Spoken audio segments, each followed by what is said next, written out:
Hi, MennoNerds. It's Will, and I am terrified of preaching.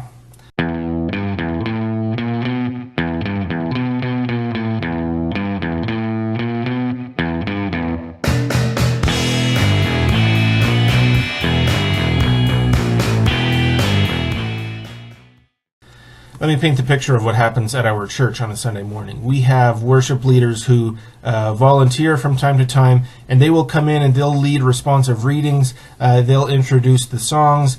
They'll do a children's story, and they will do a scripture reading. And I'm sitting there and I'm listening to the scripture being presented, and they're reading in a different voice. They're reading from a different translation, and they're reading with different emphases than I'm used to. And it brings out new things in the passage, and I'm excited about the sermon that I'm going to hear. And then I realize it's me. Nobody else in the room is ready to preach. It's got to be me. So I offer up a little prayer full of anxiety of my inadequacy, and then I walk up to the pulpit. And I look over the sanctuary, and this is what I see. I see scholars. I see people who have far more education than I do. And I know that anything that I say to them is going to have to pass academic scrutiny for it to be worthwhile to them. We also have in our congregation retired pastors, and I know that they have preached sermons on these passages before, and they have some of the same commentaries on their shelves that I have on mine. So I have to find something new and something interesting for them.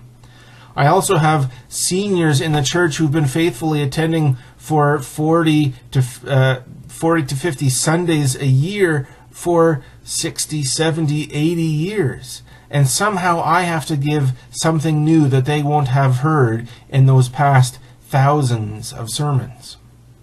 We have teenagers who come to church with a varying level of willingness.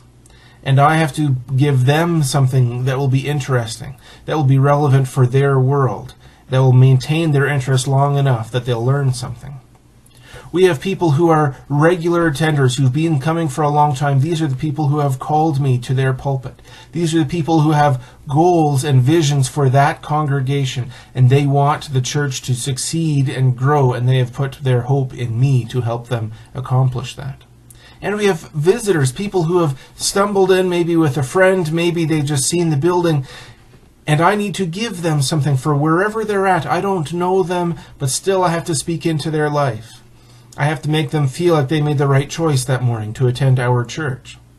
From time to time, I'm invited as a guest speaker, and I'm introduced as a person with some sort of credibility, some sort of qualifications, and I have to live up to that introduction. And then someone from that congregation might meet someone from my congregation, and they'll say, "Oh, we heard you're a pastor. This is what we think of them."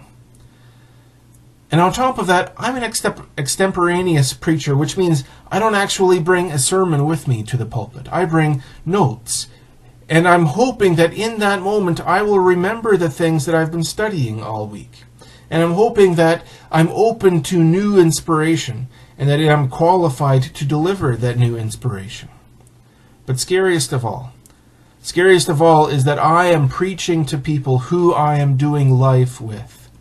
My wife and my children and my neighbors and my friends in my community are there.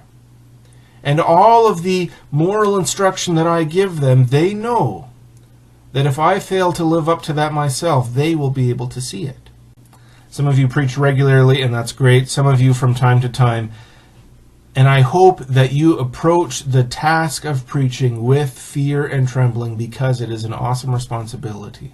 But you are called and invited by people that you love and trust you, and you have been equipped by a God who loves you. Blessings in your preaching.